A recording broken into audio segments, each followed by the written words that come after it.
In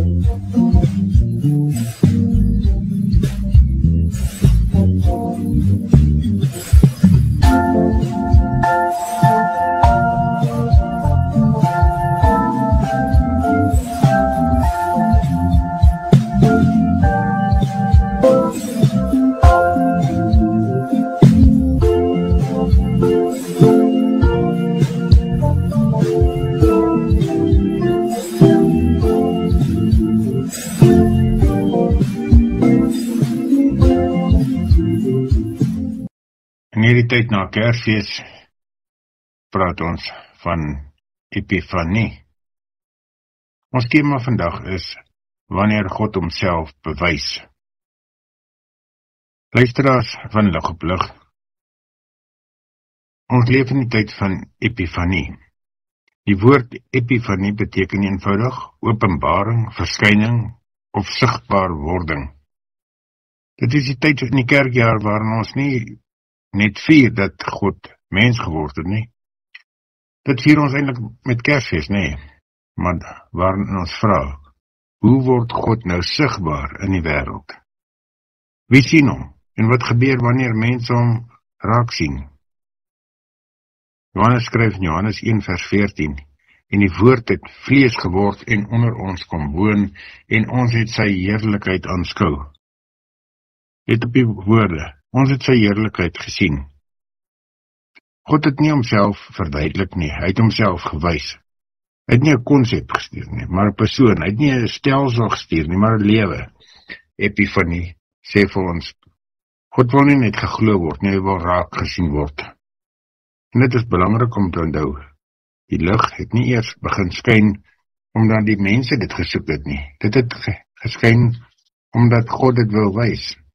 Soos Jesaja dit lank van tevore al gesê het, staan op, word verlig, want jou lig kom. Die lig kom eerste, ons reaksie kom daarna. Dit beteken, ons hoef God nie sigbaar te maak nie. Hy is reeds sigbaar in Christus. Ons taak is nie om lig te produseer nie, maar om nie daarvoor te gaan staan nie, en om kans te gee om weier te skyn. En dit bring ons by die hart van die Epifanie. Wanneer God homself wys, kan niemand onveranderd bly nie. Die gedeelte, dan die eerste van so 3 gedeeltes vandag, oor die Epifanie, en die lig wat ons moet laat skyn. Die lig is nie vir ons bedoel nie, dit is nie in die eerste plek vir ons, dit is vir die hele wêreld. Dit kom nie van ons af, dit kom van God af. God is die initieerder daarvan. Ons moet duidelik besef dat in die Nuwe Testament daar 'n dramatiese, definitiewe beskrywing gekom van die evangelie wat vir almal bedoel is. Vir die mense ook van ver, nie net vir die volk van Israel nie. En een van die merkwaardigste dinge van Epifanie is wat ons lees in die skrif is, wie sien die lig eers te raak? Matteus vertel vir ons in hoofstuk 2, die wyse man uit die ooste.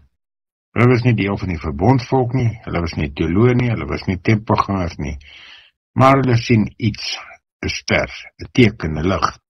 En hulle volg dit, nie na Jerusalemse paleise nie, maar na 'n kind. Epifanie wys vir ons iets baie belangriks. God se lig respekteer nie ons grense nie. Jesaja 60 sê dit duidelik.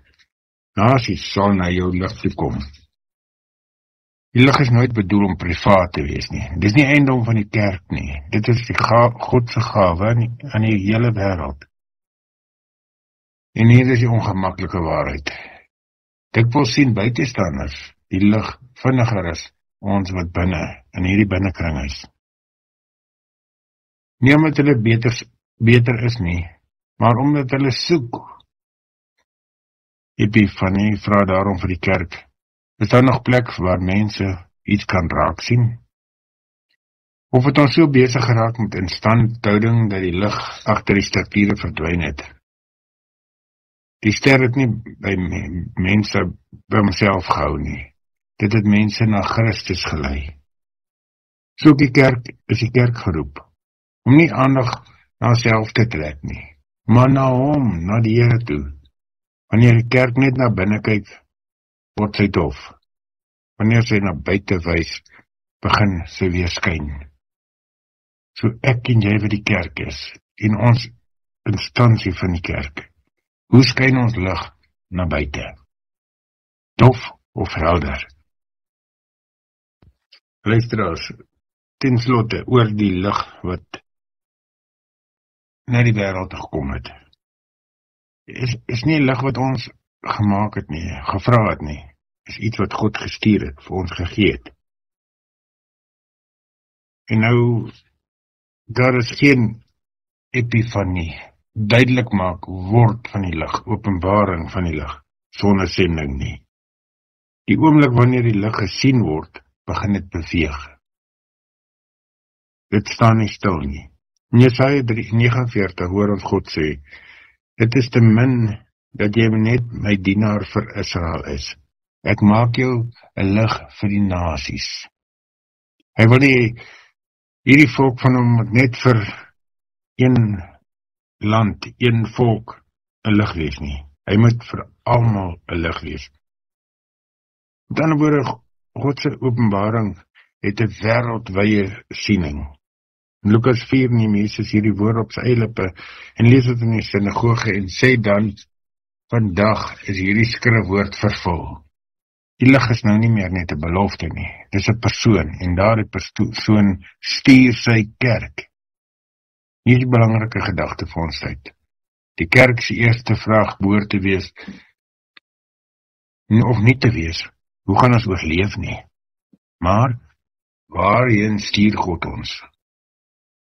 Professor Johan Heinz het dit eendag so gestel, toe hy gesê, die koninkryk van God is die beste manier om die kerk op die aarde te beskryf.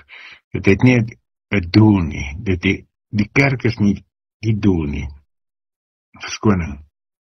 Die kerk is die instrument. Soos die lig nie by die sterre geëindig het nie, maar by Christus. So moet alles wat die kerk doen, uiteindelik na hom wys.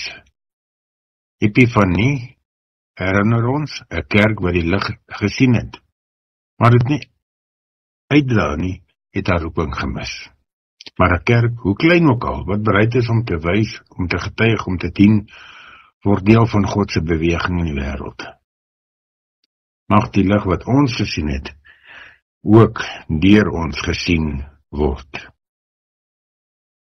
Mag ek vir elkeen van julle aanmoedig om vandag, môre, elke dag voortaan die lig wat God ons gee duidelik uit te straal na ander.